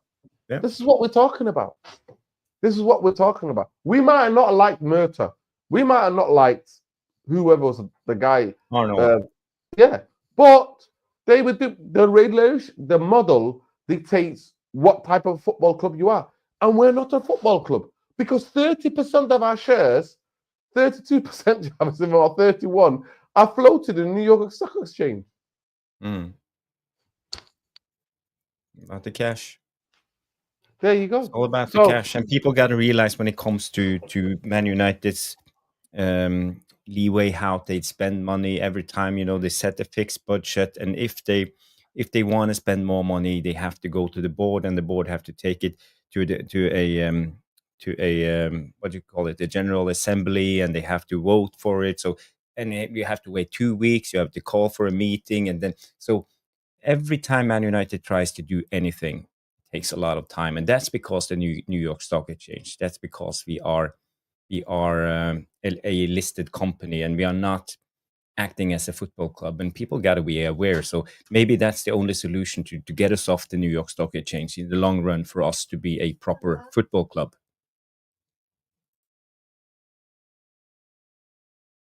Jarvis, 100%, 100,000,000%. So we were never going to have a show where we don't point out the PR bullshit from this football club. The PR bullshit from this football club. And this is what directors of football do. So we're praising him for what he's doing. Let me just share this. Let me just share this bit with you, Jarvis. I just need to share this bit with you. This is what they're praising him. This is what directors of football do. They basically go around and they do the job, and they speak to players. They convince players of what's happening. So this says here, just to read out a little bit. Since the appointment of director of football, Javier has been leading Manchester United transfer business and was behind the moves to sign Cunha and Mbeumo. He's assisted by Matt Hargreaves, Christopher Bell. So Christopher Bell, so Matt Hargreaves is chief negotiator. Christopher Bell. He came, Matt Hargreaves, just to clarify, he came from Adidas. Adidas. He's a businessman coming from Adidas. Yeah. And Christopher Bell, the role is director of recruitment. So Jason Wilcox is the director of football, but the Christopher Vavell is the director of recruitment. But the final decision is made between Wilcox, Omar Barada, Ruben Amorim, with participation from Radcliffe. What the F does Radcliffe know anything about fucking football? Other than that embarrassing thing saying, well, before I go for the marathon run, I just stretch. You don't need no physios. I mean, God help us. God fucking help us. You saw that, Jarvis, yeah? It's not a joke, yeah? You saw that. I saw that. You know, by this, you know, we are run by incompetence. You have one business guy coming from Adidas. You know, he knows a lot about brands, clothing, and stuff like that. He probably knows a lot about big deals, but you know, it's not football. And we have an old man running around trying to make decisions just because he's wealthy, but he knows nothing about football. You know, he knows probably less than all of us. He doesn't even know the different departments at the football club. He didn't even know that we had a data club. That's why he can embarrass himself and go, we've got no data analysis. We rely on Jason's eyes. Jason for everything. It's ridiculous. So this is and I gotta point out, Omar Barada is also not a footballing man. He's more of a businessman. Finance. He run the city empire. You know, he was not the guy doing the footballing decisions. Yeah. So we gotta realize who runs us at the moment. Yes. It's a lot of incompetent people. It's not the best in class when it comes to football. I would say Wilcox and Vivell is the only one of these guys I really trust. I think both of them to have a good, decent track record. At least they know the game. They know you, and they both know one thing. They do know, Jarvis, and I broke it down in that video that I did. They both know the youth markets. But what's the point of having two guys who are expert about young players and developing players where the club's not stable enough for them to develop young players? How? That's why the maths is not maths in Jarvis. The maths doesn't maths. But let me just get into it. That's what I was trying to explain to the fan base. You've got two guys who are both, one globally, work for South Christian Vivell. Wilcox has been at Man City, one of the most successful youth academies in the last how many years? Decade and a half, right? So they're both really, really experts. Wilcox is more domestically in the UK and in England. Vivell is internationally, yeah? Yeah. Right, German and the British guy. Right. And then both of them have got roles now at Manchester United for a club that's so unstable, and it's unbelievable, Jarvis. Manchester United is an unstable football club. So how can young players, Jarvis, be so developed when the club's not stable? I'm from 8 to 15. It doesn't make sense. How do you build stability? And the stability, Jarvis, and the stability goes back to the ownership model, because the ownership model is not stable.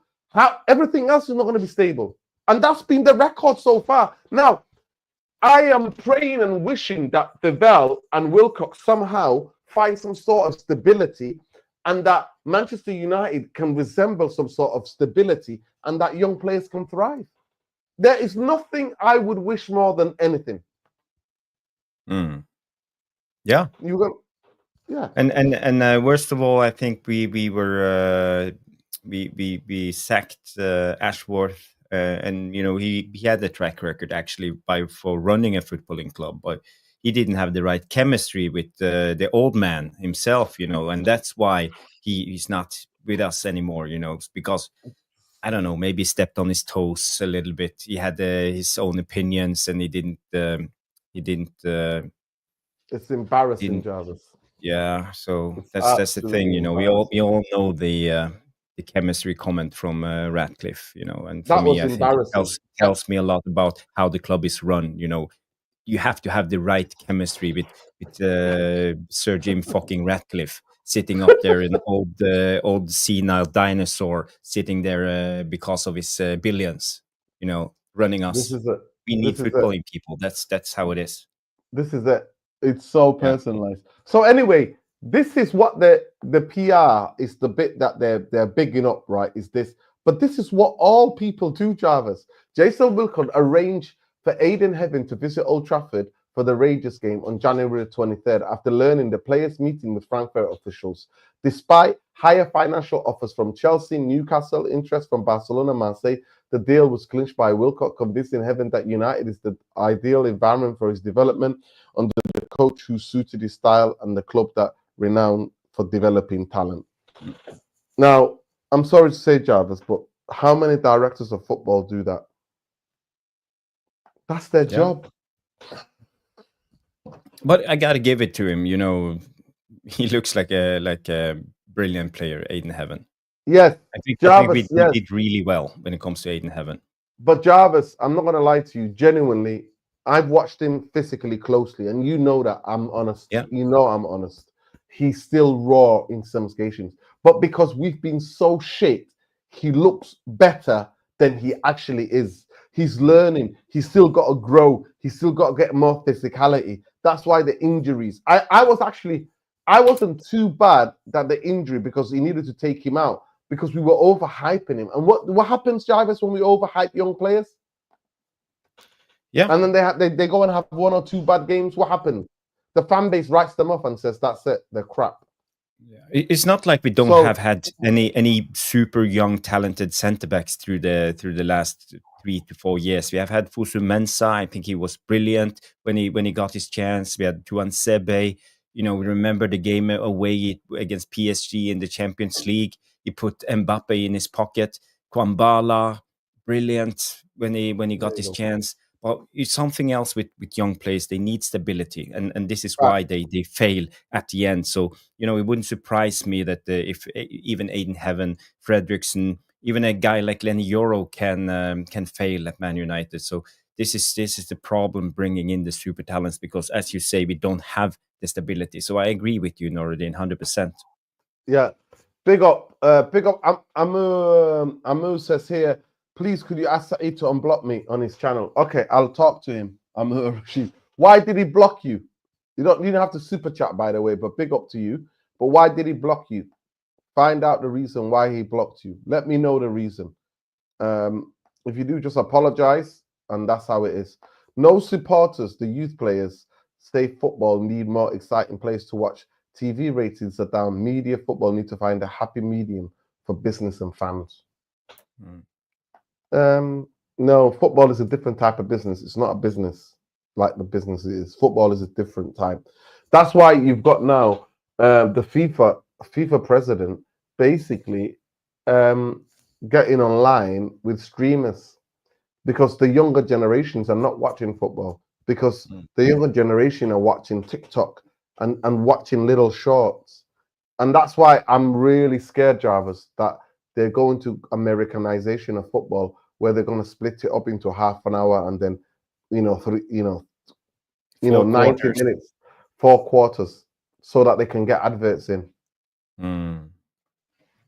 Yeah, and the expansion rate, people's ability to concentrate over longer periods. I think 90 minutes is a little bit too long for a lot of people, especially I'm not taking a dig, but the young generation, they spend a little bit too much time on TikTok and stuff like that. I don't think it's good for you. I Yeah, read the other day, when you're young and your brain is developing, you're like a rocket going up, yeah, and every time you sit and scroll on TikTok and stuff like that, you press the rocket down.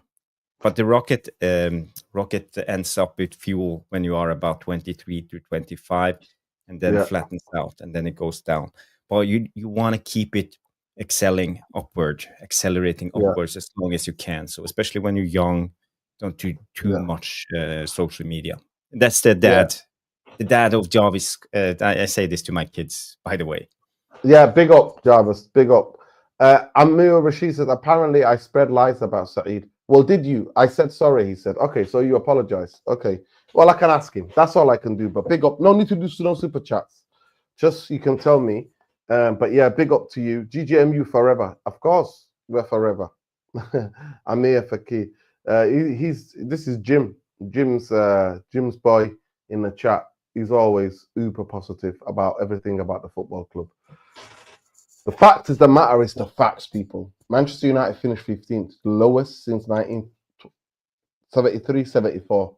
And nothing can change that. Nothing can change that. Ineos, Glazers have who took us there. And going back to what you were saying about Barad Ashworth said no to Amarim. Manchester United have never played back three in the history. No. Never. We've never played a back three. Fergie did, Java. Do you remember a couple of games throughout the years? And then he will always go back to four because he confused players. Scholes talked about it. Neville's talked about it. They all talked about it. Yeah, we So yeah, sometimes see the back three, at the end of the game, trying to secure yes, secure the game. We yes. kick off and then Jarvis, tackle, put in a centre Jarvis, back. 10 minutes here Jarvis. and there. Fergie would lock it up, no Yep. problem. But it is what it is. It is what it is. We can go on all day and night.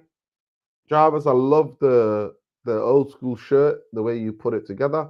Beautiful. That's one of my favorite kits, the anti-glazer kit. Number Yeah. 7. Oh, yeah, this one, yeah. Jarvis. Oh, it's beautiful. That's one of my favorite kits.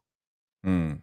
Big up I've to the been studio. looking for it, but I finally found a website that actually worked, because I don't want to waste my money because there's a lot of scams. So people be aware. Well, I found a place where I can buy it, and it wasn't too expensive either. So I'm happy with it. There you But go. it's not an Big up original. Jarvis. No. Of course, but it's still nice, Jarvis. It's still nice. It's still beautiful on the site. For me, you know how I think I'm anti-capitalist anyway, in the sense that the mercenaries are ripping the football shirts are rip-off and should never be that expensive. That's why I always tell people, get them from China, people. Chinese websites. Don't feed the Adidas, because the same shirt, the tariffs, all of the big brands, European brands, got exposed. The only difference between the one that they make exactly the same, they make it in China. It's just that they bring it to Europe and put Adidas badge on it. That's the only difference. Big up to the Chinese for exposing the truth. Another aspect of Americanization football is getting rid of legacy fans and replacing them with tourists. Yeah, that is what we are. We broke it down yesterday. Nobody wants to do. Was it yesterday? Yeah, it was yesterday. The ticket, was it the show that we did yesterday? Was it about the tickets? Or might have been the day before. But yeah, we broke it down. Yeah, I think you did a show yesterday about that. You the ticket prices, and Yeah. it's terrible, going from £50 to £90 and £30 to £97. £60. £97 against Chelsea, Spurs, Liverpool, Newcastle, City, Arsenal. Yeah, it's absolutely ridiculous. The players must handle all formations, but not stack in 1-3-4-3. Not work with players and Premier Amarin. No plan B. Yeah, George. At the end of the day, it is what it is. For me, this system, you have to have specialized players. Me, Jarvis, have studied this. I go and watch with my own eyes. Jarvis is looking at it on television, looking at the stats, figuring it out. Make sure you check it out. The best place to go analyze games tactically is Tactical Devils, people. And I'm not gonna lie to you. If I said he's in trouble unless we get 7 specialized players who have technical ability, but also the physicality to be able to play player for player, man for man, because that's what the system is built for, really. You know. And he's a guy who vacates. Remember, Jarvis, me and you doing a show, or you jumped on when I was talking about how he vacates the midfield. Yeah, we did. Yeah. We did, So but I agree. But when you think of it, what we really need is we need one central. Obviously, we need a new goalkeeper. We need one central centre back because the central centre back steps up into the midfield in the build-up phase, and yeah. neither Delict or Maguire is good enough to receive the ball in Goal. midfield under pressure with the Yeah. back against the goal. So we need one central centre back, and we need two midfielders. Neither Bruno, Casemiro is too old. Ugarte is too rash on the ball. The only one I would really see a future for is the young guys, Collier and the other guy coming up now. What's his name? Dango. No. The young kid, the African kid from. Yeah. Kone. Yeah, Sekou Kone, Kone. yeah. But it's too soon for them, I believe. He needs the loan, Jarvis. He needs the loan. Yeah. And we have 2 number 10s and a striker. So that's 3 up top, 2 centrally, and 1 in defense and 1 goalkeeper. So that's basically and that's the wing backs. And the wing backs are so vital. They have to be the wing backs. I can do with the wide centre backs and wing backs for now, but in time they need to be replaced. That's just how I see it. I genuinely think in the space in our team, the players that are best players or the best players who can beat people need to have the space. I genuinely 100% believe from everything we saw in the system last season that all the space is to the wing backs. They have all the space in the team from attacking positions. And I think when you got defensive players, you're easily pinned. And how many times did you analyze the game? How many occasions when I watched you and Stu break it down and the words come out of your mouth, we got pinned. We're playing 5 because we got pinned by the opposition. Yeah. And that's Jarvis, that's not 3. I'm sorry, that's not 3-4-3. That's not a 3-4-3. That's 5. Yeah. You cannot the 5 at the back, your 2 wing backs cannot be pinned down. They cannot be pinned down. But anyway, people, we can be here all day and night. Big up to Jarvis. Jarvis, enjoy a lovely evening with the young ones. Yeah. What's the weather like here? It was sticky. I had 3 showers. Morning when I got up to go to work, when I came back from work, and just before I went live, just because I took the dogs out for a walk. It's so sticky. It was so sticky, Jarvis. Oh my God. Well, it was horrible. You like it when it's warmer outside. When it's warm, but not when it's so humid. But Jarvis, not when it's so humid. Oh my God, you can't breathe. Even the dogs couldn't breathe properly. I don't mind the sunny, Jarvis. You know me, I love sun. You can see that. Look, you can see how sunny I am. You can see I come alive. It's just the hotness in East Africa, Jarvis. I'm sure you see it in Spain. It's a different type of hot. It's clean. It's crisp hot. Here, you're talking about the city of the Industrial Revolution, Jarvis. The first factories in the world were all made around here. Yeah. Big up to you, Jarvis. Let them know when you're next live, Jarvis. Yeah, Stu and I will go live. We won't go live until Sunday night. We will do a weekend wrap up and we'll probably go live around 9 p.m. Cool. And so we will be good. We had a great show yesterday. We broke the news about Palinha. He's currently been linked to Man United. So if you want to know more about Palinha, it's a weak source. It's not the strongest source, but the rumors say that Bayern wants 30 million for Palinha, and they want a full sale. But Man United just want to loan him for one season. So there are some negotiations behind the scenes when it comes to Palinha, and I think it would be a vital player to bring in. I think it would strengthen our midfield. I think it would do better than Ugarte and Casemiro. Just because of his defensive skills. He's a brilliant tackler, brilliant header. He knows how to position himself, and he has Premier League experience. So he's a guy I want to go for. So if you want to see a tactical breakdown of how Palhinha will work in the Amorim I system, mean, go he and was watch yesterday's show. unbelievable in the Premier League. Yeah. I mean, some of the stuff that what he was doing. He's a real leader as well, Jarvis. Mm. Brilliant in the air, deceptively brilliant in the air. You know, can win a ball back like nobody. You know, he kind of. Do you remember the two midfielders who played for Brazil '94 World Cup? Dunga, Yes. and what was the other guy? Was it something junior? No. Dunka. It was Dunka. Yeah, And then Mario Silva. Mario Silva. Wasn't Do it you Branco? remember? No, he was the centre No, back. no. Branco was the left back. Left back. Branco Okay, was the left back. He scored that free kick. Was it against Holland? In '94 World Cup? Yeah, that free kick. Branco. Great World Cup. Great player. We actually bought him in this. There's a video about him actually in the show where we talk about a bit about him. Branco. Yeah. His ethnicity, his heritage. You know what a player he was. Wonder of a left foot. He hit the ball so hard the ball used to go. Oh my god!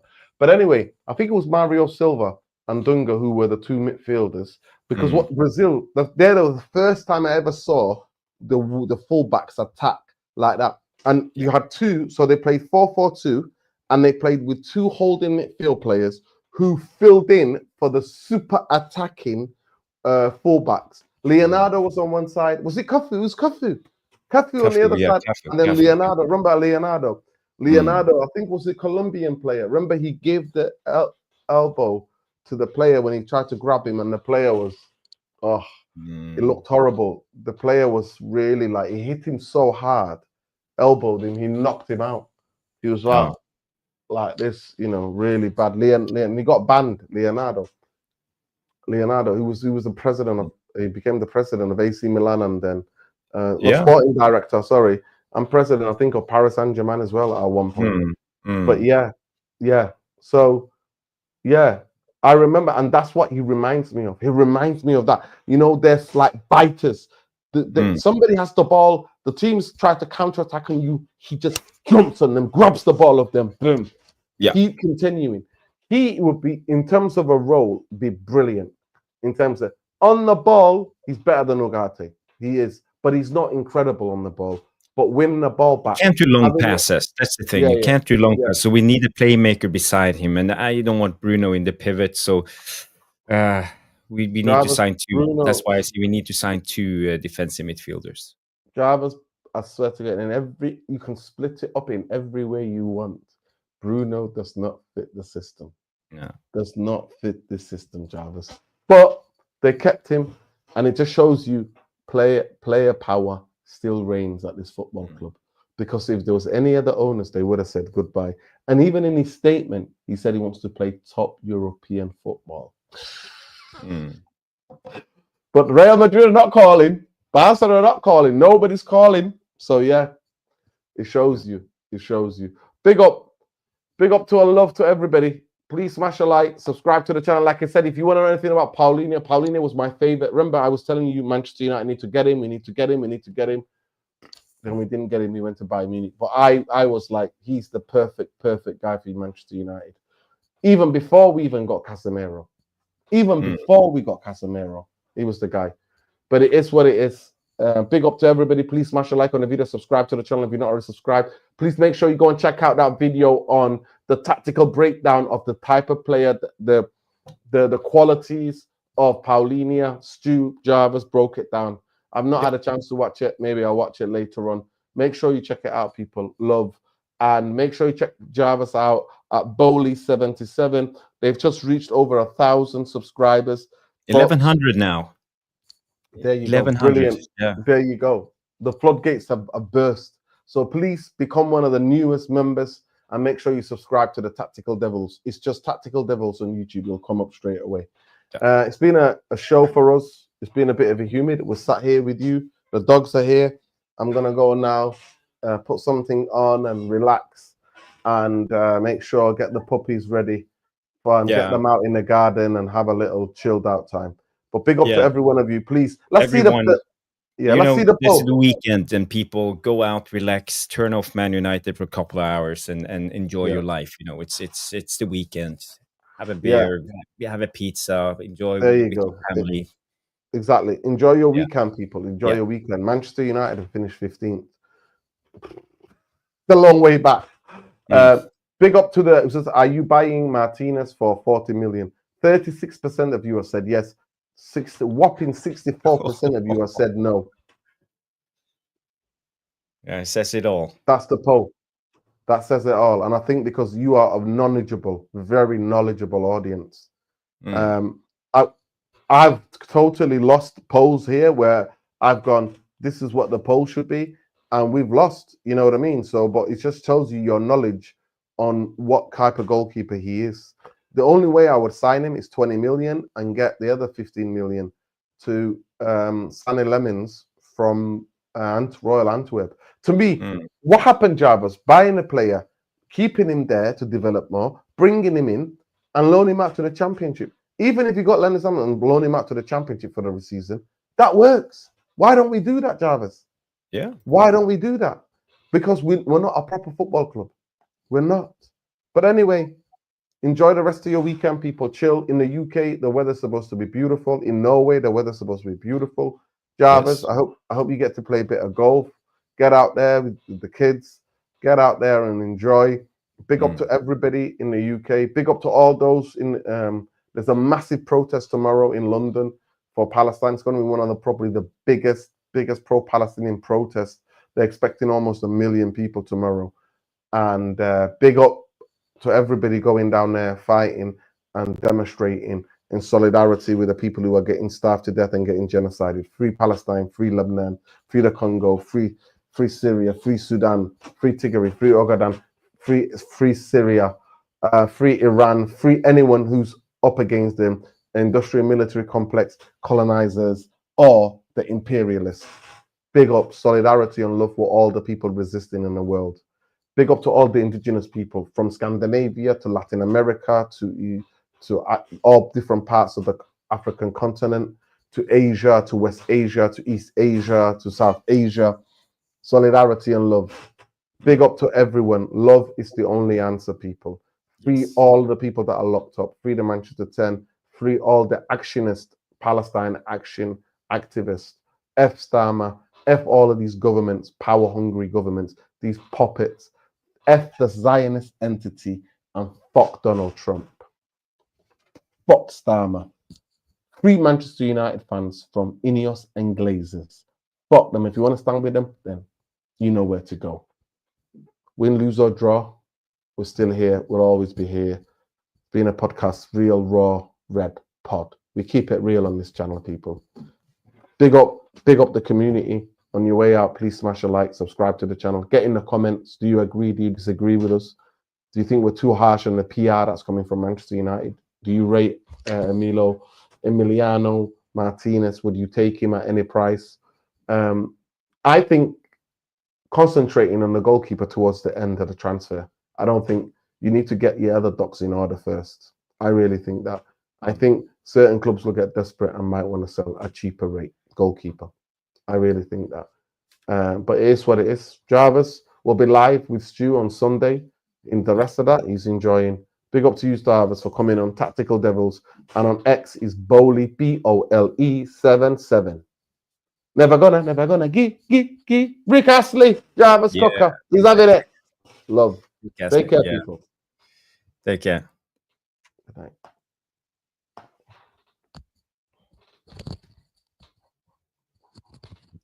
Oh, I pressed that. Show does not want to end. I pressed it.